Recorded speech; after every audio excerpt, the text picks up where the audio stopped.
Mula nang magsimula ang digmaan sa Ukraine, palaging nagbabala ang mga bansang Baltiko sa NATO at Europa tungkol sa agresyon ng Russia kahit lumala ang labanan. Sabi ng mga opisyal at analyst na posibleng lusubin ng Russia ang NATO country at magsimula ng mas malaking digmaan. Malapit nang mangyari ang ganoong sitwasyon. Noong Setyembre 19, 2025, tatlong Russian Mikoyan-Gurevich, 31 fighter jets, ang pumasok sa himpapawid ng Estonia sa Gulf of Finland at nagpalipad-lipad doon ng 12 minutong tensyonado. Para sa Estonia, sapat na ang lahat. Ang kanilang tugon? Bumili sila ng nakakagulat na 47 bilyong halaga ng mga makabagong sandata mula sa Estados Unidos, kabilang ang isang precision missile system na kayang tumama hanggang sa pinakaloob ng Russia mismo. Ginawang bitag ng Estonia ang kanilang himpapawid laban sa ambisyon ni Pangulong Vladimir Putin ng Russia na itanim na ang binhi ng malaking upgrade bago pa ang kasalukuyang digmaan.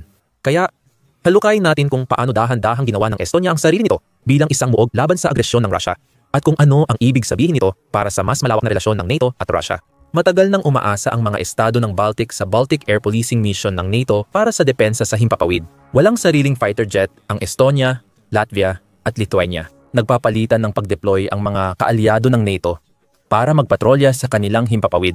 Noong 2004 sumali ang mga bansang Baltiko sa NATO at sa loob ng 20 taon ito lang ang nag-iisang depensa nila laban sa mga eroplanong Ruso. Nagbago iyon noong 2023.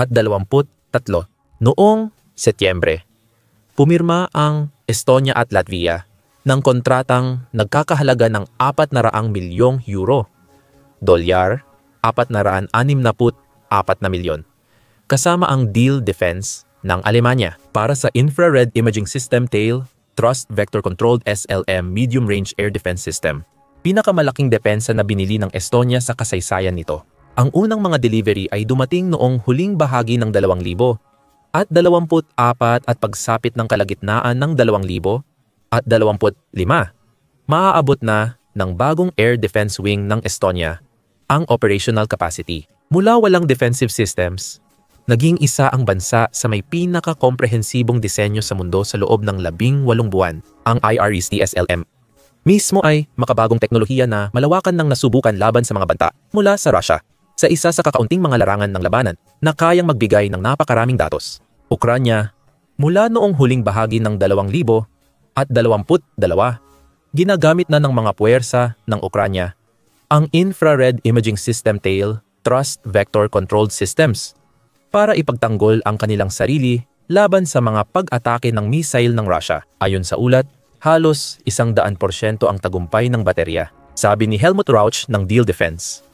Mahigit 200 at 40 Russian aircraft, cruise missiles, at drones ang nawasak ng Ukrainian Infrared Imaging System TAIL Thrust Vector Controlled Systems sa kalagitnaan ng 2024 sa isang naitalang engkwentro noong Hulyo 2025 isang Infrared Imaging System TAIL Thrust Vector Controlled Battery ang nakasira ng 8 Russian cruise missiles sa loob lamang ng 30 segundo. Gumamit ang battery ng eksaktong isang missile kada target. Para sa perpektong katumpakan, malinaw na kamangha-mangha ang kakayahan ng sistema. Ang Infrared Imaging System TAIL Thrust Vector Controlled SLM battery ay kayang tumama sa target hanggang 25 milya ang layo at 13 milya ang taas. Dahil sa Advanced Infrared Imaging Guidance, mahirap i-jam o dayain ang mga missile gamit ang countermeasure. Hindi tulad ng radar-guided system na kayang bulagin ng electronic warfare, ang Infrared Imaging System TAIL Thrust Vector Controlled Missiles ay gumagamit ng infrared seekers para makita ang target. Unang dinevelop para sa air-to-air combat. Mas mahirap dayain ang infrared spectrum gamit ang karaniwang paraan dahil natural na naglalabas ng init ang mga eroplano at self-propelled munitions. Ilan lang ang exception tulad ng stealth aircraft at unpowered glide bombs. Nawala ang Russia. Maraming supply dahil sa iba pang defensive system. Madali ring maapektuhan ng electronic interference at mababa ang accuracy simula pa lang. Delikado ang IRIS-T dahil kaya nitong sabay na umatake ng maraming target kahit ano pa ang uri. Ibig sabihin, kaya nitong targetin parehong mga eroplano at mga sandata o drone na inilalabas nito. Dahil maliit ang Estonia, pwedeng maprotektahan ang buong bansa gamit ilang baterya lang. Nagbili ang Estonia ng 3 Infrared Imaging System Tail Thrust Vector Controlled SLM na baterya na may launcher, radar, fire control center at missile. Ang radar na kadalasang TRML-4D mula Alemanya ay may 300 at 60 degree coverage at kayang subaybayan ang 1,000 at 500 target ng sabay sa higit 150 milya. Bilang sanggunian, iyan ay halos katumbas ng distansya mula sa kabisera ng bansa na Tallinn papunta sa iba pa nitong mga lungsod at bayan. Sa teorya, kaya ng radar malapit sa Tallinn matukoy ang anumang paglusob ng Russia sa himpapawid ng teritoryo nito. Hindi dito natapos ang Estonia. Abril 2000 at 25 inanunsyo ng Estonian Center for Defense Investments ang planong bumili ng long-range ballistic missile defense system. Tinatayang nagkakahalaga ito ng 1 bilyong euro or 11 bilyong dolyar. Kasama sa bibilhin ang American Patriot System, Israeli David Sling, at Franco-Italian surface-to-air missile platform sa terrain. Ang lahat ng mga sistemang ito ay may pagkakapareho. Sila ay partikular na dinisenyo para saluhin ang mga uri ng ballistic missile na gustong-gustong gamitin ng Russia sa pananakot sa lahat. At dahil sa lapit ng Estonia sa mga instalasyong militar ng Russia, napakahalaga nito. Ang lugar sa Russia na may pasilidad militar ay 60 milya lang mula sa hangganan ng Estonia. Kaya ng Russian Iskander-M missile mula Luga. Natamaan ang Tallinn sa 4 na minuto dahil sa top speed na 5,000 milya kada oras at mabilis na acceleration. 4 na minuto lang ang Estonia para matukoy, subaybayan at pigilan ang ballistic missile na banta. Siyempre, mas malamang na manggaling ang mga banta mula sa iba pang pinagmumulan tulad ng mga eroplano o drone. Hindi rin nakakatulong ang lokasyon ng Estonia dahil ang bansa ay may lawak lang ng ilang daang milya mula hilaga patimog at silangan kanluran. Kaya naman napakahalaga para sa Estonia ang isang multi-layered na air defense network na kayang harapin ang bawat isa sa mga banta na ito. Noong Oktubre 2025, kinumpirma ni Defense Minister Hanno Pevkur na tataas ng malaki ang pagbili ng armas ng Estonia mula Estados Unidos. Itinaas nila ang procurement limit mula dolyar 500 milyon hanggang sa nakakagulat na 47 bilyon. At ang pinakamaganda sa lahat, naabisuhan at inaprubahan na ng Kongreso ang pagtaas ng export sa isang bansa na halos nasa pintuan na ng Russia at nagbibigay ng perpektong lokasyon para sa pagsisimula ng isang pagsalakay o pagharang. Ang mga biniling kagamitan ay parang listahan ng mga pangarap para sa military planner laban sa aggression ng Russia. Plano ng Estonia na dagdagan ang High Mobility Artillery Rocket System, rocket artillery systems mula 6 hanggang 12.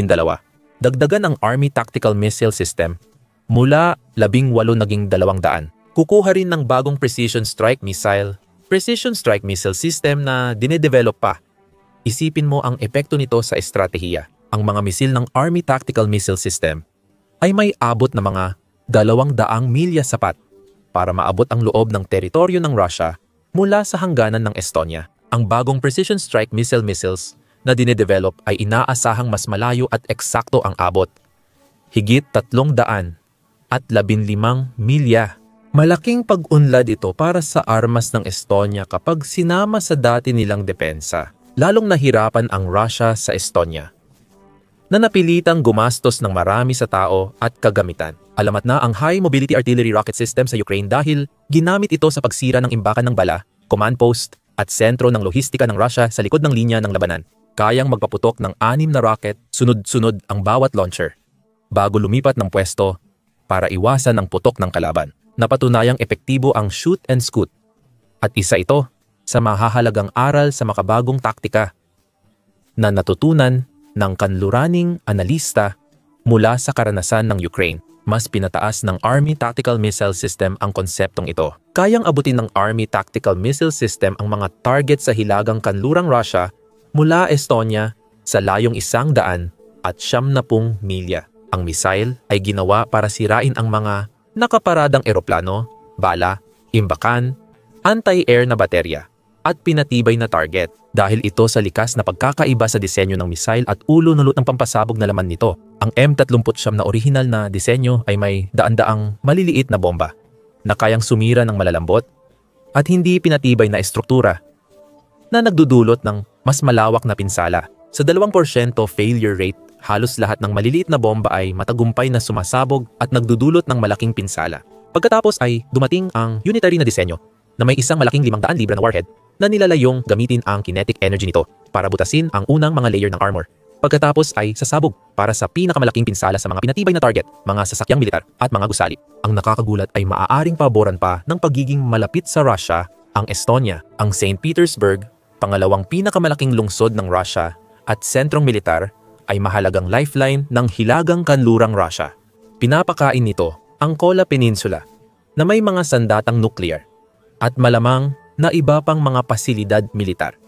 At ito ay nasa humigit kumulang 100 milya lamang mula sa hangganan ng Estonia. Abot din ang mga pasilidad militar ng Russia sa Kaliningrad exclave. Pero masasabi na mas nanganganib sila mula sa kalapit na Alemanya at Polonya na mga makapangyarihang bansa sa militar sa kanilang sariling karapatan. Hindi tumitigil ang Estonia sa ATACMS. Ang bagong sistema ay nangangako ng mas malayong abot, mas tumpak, at kayang tamaan ang gumagalaw na target. Sa ideal na sitwasyon, kaya ng mga misil na tamaan ang target na lampas 500 kilometro at banta sa mga populasyon ng Rusya. At lahat ng ito ay gamit ang mga misil na lumilipad sa supersonic na bilis kaya mas mahirap silang matukoy at mapigilan sa tamang oras. Ang Estonia ay bumibili rin ng mga counter-rocket artillery at mortar o CRAM systems na idinisenyo upang matukoy at sirain ang mga paparating na short-range na banta, gaya ng mga artillery shell, rocket at mortar. Ang mga sistemang ito ay maaaring maging huling sagabal sa pananakop ng Russia. Nawawasak sa mga paparating na bala sa huling segundo ng paglipad. Ang mga CRAM ay idinisenyo upang protektahan ang mga mahalagang target gaya ng mga command center, airbase at mga imbakan ng bala. Malamang nakasama ito sa planong Baltic Defense Line mula Estonia hanggang Lithuania.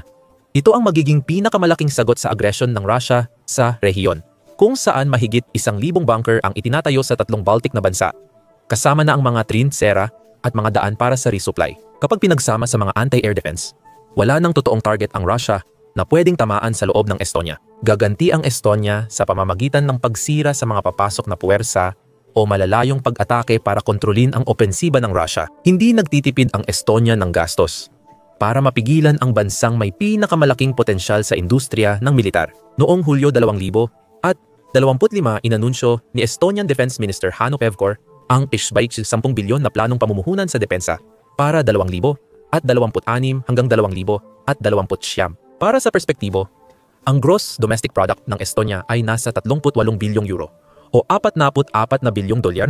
Ibig sabihin, mahigit 25% ng kita ng bansa ay inilalaan sa depensa sa loob ng 4 na taon. Kapag hinati kada taon, mas mataas pa ito kaysa sa 5% na kinakailangang gastusin sa militar na iminungkahi ni Trump, na kamakailan lang ay pinagtibay din ng NATO. Ang Estonia ay isa sa mga kasapi ng pinakamalaking alyansang militar sa mundo.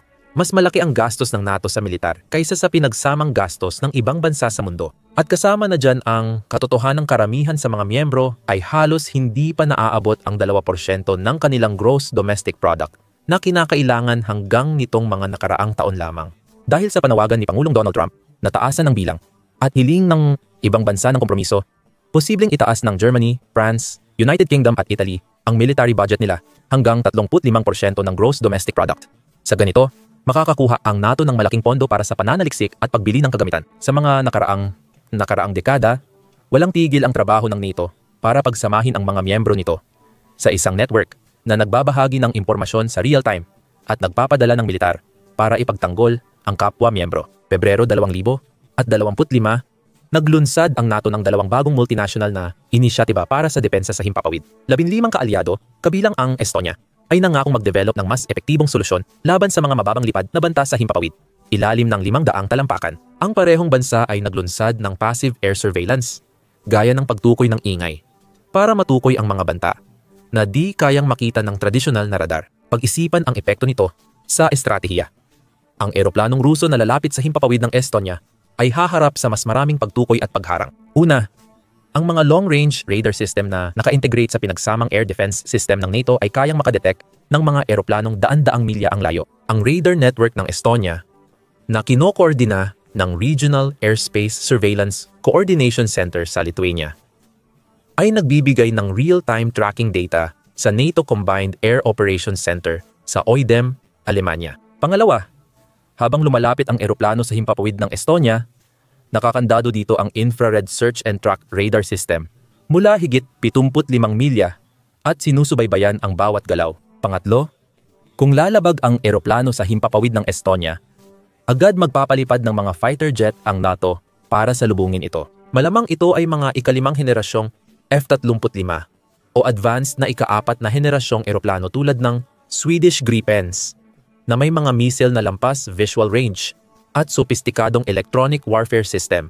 Iba ito sa ginagamit ng Ukraine ngayon para depensahan ang sarili at magsagawa ng opensiba sa mga okupadong teritoryo o mismong teritoryo ng Russia. Ang F-16 at Mirage 2000 na nakuha ng Ukraine ay may mid-life upgrade na. Oo, pero ito ay batay pa rin sa lumang eroplano na dinisenyo noong dekada 70 at 80. Pang-apat, kapag lumala ang sitwasyon, kaya ng 25 milya tamaan ang target hanggang 25 milya na may halos perpektong katumpakan. Ang mga piloto ng Rusya ay magkakaroon lamang ng ilang segundo para makarik bago tuluyang lumapit ang mga infrared guided na missile sa sobrang bilis na lampas sa tunog. Panglima, nagbibigay ang mga SIRAM system ng point defense laban sa anumang pag-atake ng artillerya o rocket na maaaring ilunsad ng Rusya bilang ganti. At pagkatapos, makukuha mo ang ika-6 na elemento, ang muling pinatibay na kakayahan para sa opensiba. Posibleng makuha na ng Estonia ang kakayahang umatake sa puwersa ng Rusya habang nagtitipon pa lang ang mga ito sa kanilang hangganan. Nagiging vulnerable sa pag-atake ng Estonia ang mga imbakan ng bala, sentro ng utos, base ng himpapawid, sangandaan ng reels, at mga sentro ng lohistika bago pa magsimula ang pananakop. Dahil dyan, ang mga kamakailang pagtataya tungkol sa posibleng pananakop ng Rusya sa NATO ay inilipat mula 2,000 at 25 patungong 2,000 at 27 at pagkatapos ay sa 2,000 at 29. Ang pagtaas ng budget ay pumapabor sa Estonia. Nagbibigay ng lakas sa depensa at opensiba para maiwasan ang posibleng pag-atake ng Rusya sa NATO. Para sakupin ang Estonia, kakailanganin ng Rusya magtipon ng tropa at kagamitan, magtayo ng forward base, mag-imbak ng bala at gasolina, at ayusin ang lohistika. Makikita ng surveillance system ng NATO ang lahat ng paghahanda at magiging target ito ng mga pag-atake ng Estonia o precision strike missile. Pinipilit nito ang Rusya sa imposibleng dilema. Kung magtipon ng puwersa para sa pananakop, magiging target agad ang mga ito bago magsimula. Kung biglang umatake ito ng di handa, kulang ito sa lohistika at suporta para sa tuloy-tuloy na operasyon. Malamang hindi kayang atakihin ng Rusya ang Estonia ng ligtas kung hindi pipigilan ang depensa sa himpapawid. Pero hindi rin ito magagawa nang hindi inilalapit ang puwersa sa saklaw ng pag-atake ng Estonia. Sa kahit anong paraan, biglang tumataas ang gastos ng pananakop. Para sa mga Estoniano at iba pang bansa sa Baltics, ang pagdepensa laban sa Rusya ay hindi isang karaniwang labanan. Matagal nang sapilitang isinama ang mga estadong iyon sa Unyong Soviet. Para sa maraming Estoniano, lalo na sa mga nakaranas ng panahon ng Soviet, tunay nilang naranasan ang banta ng pananakop ng Rusya. Ito ang dahilan kung bakit mas malaki ang ginagastos ng Estonia sa depensa bilang porsyento ng kanilang gross domestic product kumpara sa halos lahat ng ibang bansa sa NATO.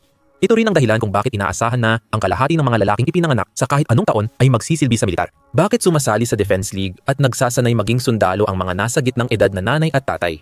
Ito rin ang dahilan kaya mataas ang investment ng Estonia sa procurement kahit maliit ang populasyon nito. Para sa maliit na bansang katabi ng Russia, ang seguridad ay nangangahulugan ng tuloy-tuloy na pagbabantay, malaking gastos, at kahandaang kumilos kahit kulang ang yaman. Malinaw ang mensahe ng Estonia. May kapalit ang pag-atake sa kanila. Kaya, mas madali pang pamahalaan ang digmaan sa Ukraine kumpara rito. Lalong lumalala ang sitwasyon dahil hindi lang Estonia ang kaharap ng Russia. Pinatunayan ng insidente noong Setyembre, 19 na seryoso ang kolektibong depensa ng NATO.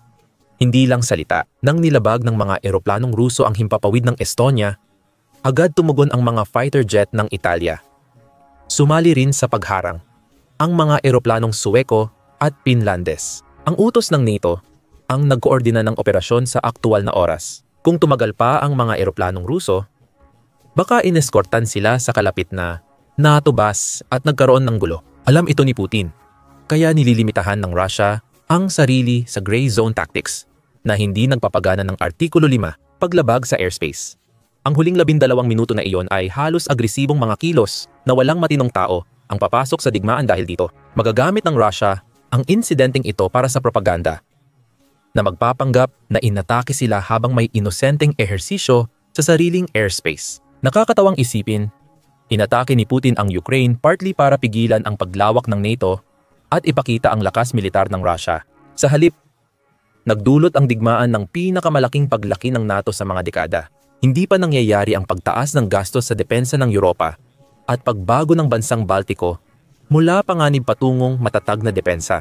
Noong 2000 at isa tahimik si Putin nang ang bansang Baltiko ay lumapit sa pagiging NATO member. Sa radio interview, hindi siya nagsalita ng masama at tila pinuri pa ang mga estado sa pag-aalaga ng kanilang seguridad. Hindi ito dahil mahal ni Putin ang NATO, kundi dahil ang Russia ay nagpapagaling pa lamang sa ekonomiya at hindi pa handang hamunin ang kanluran. Kailangan noon ni Putin ang kanluran para sa pagbili ng langis at gas ng Russia. At kung ang ibig sabihin noon ay isuko ang mga bansa na unang-unang at pinakamalakas ang sigaw sa kanilang pagtatangkang umalis sa Soviet Union, ayos lang. Pagdating ng 2025, magkaiba na ang sitwasyong hinaharap ni Putin. Sumali sa alyansa ang Finland at Sweden. Dati, nawalan ng malaking bahagi ng teritoryo ang Finland sa Soviet Union noong ikalawang digmaang pandaigdig at ang Sweden naman ay kilalang-kilala sa pagtatangkang mapanatili ang pagiging neutral sa buong digmaan. Ang pagpasok ng dalawang bansang ito sa NATO ay nagdoble sa hangganan nito sa Russia, kaya mas limitado na ang opsyon ng Russia para sa pag-atake at mas malapit na ang kanilang mga arsenal, nuclear at daungan. Sa kabila ng malaking pagkalugi, lumaban ang Ukraine sa Russia, nagtabla at nagdulot ng matinding kaswalti at pagkawala ng kagamitan. Ang panunulsol ng Russia ay nagtutulak sa NATO na palakasin ang depensa. Ang 10 bilyon na pamumuhunan ng Estonia sa depensa ay hindi posible 5 taon na ang nakalipas. Ngayon, itinuturing na itong kailangan at matalino. Pinag-uusapan ng Germany ang pagtanggal sa limitasyon sa paggastos at posibleng pagsanib sa France at Britain para palakasin ang nuclear deterrence ng Europe. Ibig sabihin, pagsubok lang ang paglabag sa airspace noong Setyembre. Gusto ng Russia makita kung gaano kabilis at organisado ang tugon at koordinasyon ng NATO, pati kung may kahinaan. Nakuha na nila ang sagot. Agad tumugon ang NATO nang walang sablay sa koordinasyon. Ngunit may isa pang mensahe na nakuha ang Russia na di nila inaasahan. Ang maliit na bansa na may 13 milyong tao ay malapit nang magkaroon ng ilan sa pinaka-advanced na defensive at offensive na mga sandata sa buong mundo. Patuloy pa ring bumabangon ang Russia sa industriya dahil sa digmaan, kaya maliit ang tsansa nitong magsagawa ng maayos na opensiba sa mga susunod na taon. Binibigyan nito ng oras ang Estonia para palakasin ang pagsisikap at hikayatin ang NATO na sumunod. Salamat sa panonood. Kung gusto mong malaman pa pang tungkol sa komprehensibong paghahanda ng depensa ng Baltic, panoorin mo ang aming video tungkol sa Baltic Defense Line para maging updated sa epekto ng digmaan sa Ukraine at seguridad ng Europa sa pandaigdigang politika. Mag-subscribe sa The Military Show para sa araw-araw na video.